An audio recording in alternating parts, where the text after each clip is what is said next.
गांव के एक कोने में एक पुरानी झोपड़ी थी।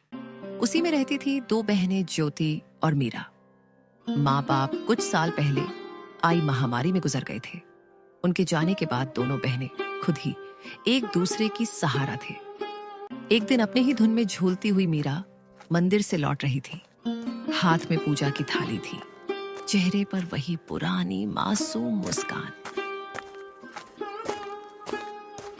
अब आई है तू मीरा? सूरज सर पर चढ़ आया और तू फूल चूहिया बनकर घूम रही है मंदिर में। दीदी, मैं जल्दी आने वाली थी लेकिन गौरी काकी की बकरी झाड़ियों में फंस गई थी। निकालने में थोड़ी देर हो गई। तेरा क्या है? तू तो सबकी मदद करती घूमती रहे, चाहे घर में चूल्हा जले या ना जले। दीदी, आप गुस्सा क्यों करती हो? माँ कहती थी जो दूसरों के काम आए वही इंसान कहलाता है। माँ अब नहीं है मीरा, और उनके कहे बातों की अब इस दुनिया में कोई मूल्य नहीं रही।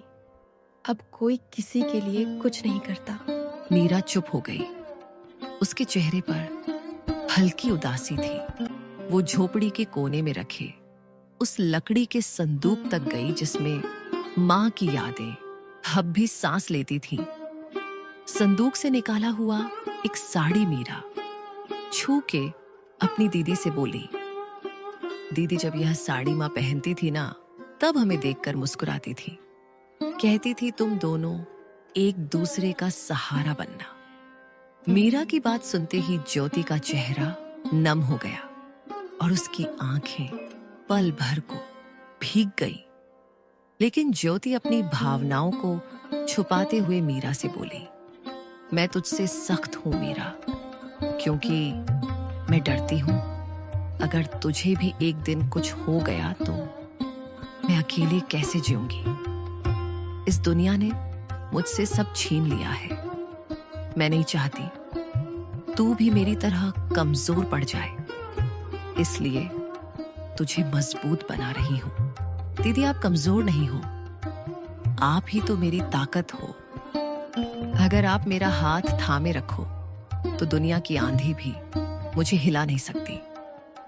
मीरा की बात सुन के ज्योति के चेहरे पर उसके माता पिता के जाने के बाद पहली बार हल्की सी मुस्कान आई।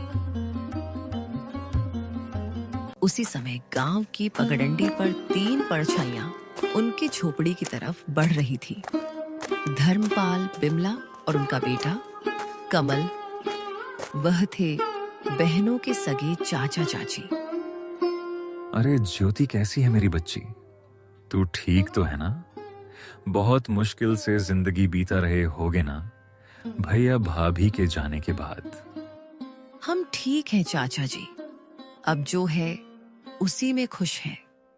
खुश झोपड़ी में तुम्हारे हिस्से की जमीन को हमारे नाम कर देती तो हम तुम दोनों को अपने यहाँ रहने देते। तुम दोनों बहुत खुश रहती हमारे साथ। हाँ मां, तुम सही कह रही हो। इनका घर भी पुराना हो चुका है और अब ये जमीन भी यूं ही पड़ी है, बर्बाद हो रही है। यह सब सुन के ज्योति की आंखों में आग सी चमक उठी। हमें किसी की जरूरत नहीं। बाबूजी की जमीन हमारी माँ और बाबूजी की आखिरी निशानी है। उसे हम यूं ही नहीं छोड़ेंगे। अरे बेटी, तुम्हारी जो खेतों की जमीन है वह भी तो बंजर ही पड़ी हुई है ना। और वैसे भी दुनिया समझदारी से चलती है और औरतें खेत नहीं जोतती। देख लेना, एक दिन रोती हुई आओगी हमारे पास, तब समझ आएगा कि रिश्तेदारों से मुंह नहीं मोड़ा करते। ज्योति को यह सब सुनाकर तीनों वहां से निकल गए। लेकिन मीरा यह सब घर के अंदर से सुन रही थी। यह सुन के उसका चेहरा उतर गया। दीदी, क्या सच में हम अकेले पड़ जाएंगे? वो लोग हमारी जमीन लेना चाहते हैं ना? हाँ मीरा, पर जब तक मैं जिंदा हूं कोई हमारी जमीन छू भी नहीं सकता। तुझे कुछ नहीं होने दूंगी। रात को चूल्हे के आगे बैठी हुई मीरा अपनी दीदी से बोली, दीदी, माँ की साड़ी मैंने संभाल के फिर से संदूक में रख दी है। और हाँ दीदी, कल भागवत कथा है गांव में, चलोगे ना? मन को थोड़ा शांति मिलेगा सुन के। लोग बातें बनाते हैं मीरा, ताने मारते हैं और सोचते हैं कि हम प्रसाद के लालच में जाते हैं, पर हम तो अच्छे हैं ना। 6 hours later. रास्ते में पेड़ों की छाव थी और चिड़िया की सहल पहल। जैसे ही दोनों खेत के पास पहुंची, मीरा ने दूर से किसी की परछाई देखी। दीदी, वह देखो, वह कमल ही है ना? कमल उनके सामने खड़ा हो गया, आंखों में गुस्सा, चेहरे पर घमंड। वो वहीं दोनों बहनों का रास्ता रोककर उनसे बात करने लगा। बहुत घमंड आ गया है तुम दोनों में।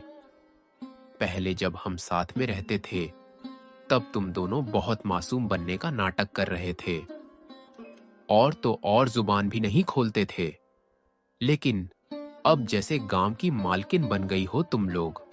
कमल भैया, हमने किसी से कुछ छीना नहीं है, बस जो हमारा हक था वही लिया है। हम आज भी किसी से बैर नहीं रखते और ना ही पहले किसी से मेहरबानी ली थे। तुम लोगों को लगता है कि इतनी आसानी से सब कुछ ले लोगी। ये सब मेरे बाबा की जमीन है। पहले तो प्यार से हमारे साथ रहने को बोल रहे थे तुम लोगों से, लेकिन अब देखना, एक एक चीज छीन लूंगा तुमसे। तुम दोनों को ऐसा सबक सिखाऊंगा कि जिंदगी भर याद रहेगा। मीरा कमल की धमकी से थोड़ा डर गई और डरते हुए ज्योति से बोली, दीदी, इसने फिर धमकी दी है। आप कुछ बोलो ना, इसे कैसे ये हमसे सब कुछ छीन लेगा? बहुत हो गया मीरा, कोई जरूरत नहीं इसके साथ झगड़ा करने की। मैं भी देखती हूँ कौन हमसे क्या छीन लेता है।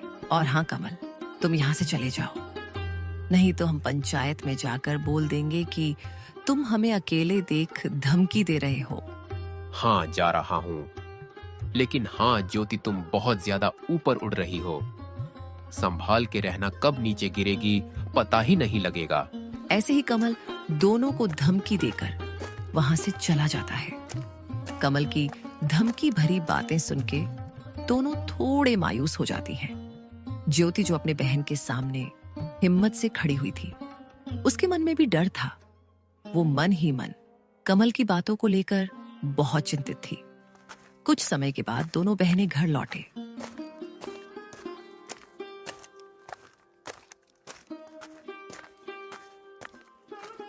घर लौटकर दोनों बहनें चिंता में डूबे हुए थे। रोज की धमकी और षड्यंत्र ने दोनों के जीवन में बहुत सारे चिंता और दुख ला दिया था। दीदी, ये लोग हमारे पीछे क्यों पड़े हुए हैं? हमने किसी का क्या बिगाड़ा है?